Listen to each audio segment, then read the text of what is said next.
Le caftan est désormais reconnu comme étant une propriété culturelle marocaine. En effet, ça a été annoncé par l'UNESCO ce matin même à New Delhi, puisque la candidature du royaume chérifien, comme la reconnaissance du caftan faisant partie exclusive de son patrimoine, a enfin été reconnue. Alors il faut savoir que vu de l'extérieur, lorsqu'on n'est pas concerné par cette culture, ça pourrait prêter à sourire, mais il faut savoir que le caftan était au cœur d'une politique de réappropriation culturelle par Alger, et que ces derniers passaient leur temps à gueuler sur tous les toits que plein de choses dont le caftan était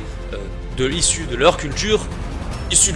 alors que le pays a moins de 70 ans quand même. Faut le faire, mais bon, que voulez-vous, c'est ce qu'on appelle la dissonance cognitive. Quoi qu'il en soit, c'est une victoire diplomatique de plus pour le Maroc, puisque c'est le principe du soft power en réalité, et je me demande ce que la propagande algérienne va nous trouver maintenant pour justifier cet énième échec. Parce que oui, il faut se dire qu'en cette fin d'année 2025, ils les enchaînent et ils les accumulent, ils prennent gifle sur gifle. Très probablement qu'on va nous raconter que c'est un complot, encore une fois, de l'empire américano-sioniste, mais que voulez-vous, leur diplomatie fonctionne avec le principe du pigeon, à savoir que la citation dit que si vous jouez aux échecs face à un pigeon, celui-ci va forcément perdre, mais va quand même renverser les pièces sur le plateau, chier sur le plateau et se pavaner fièrement en expliquant qu'il a gagné.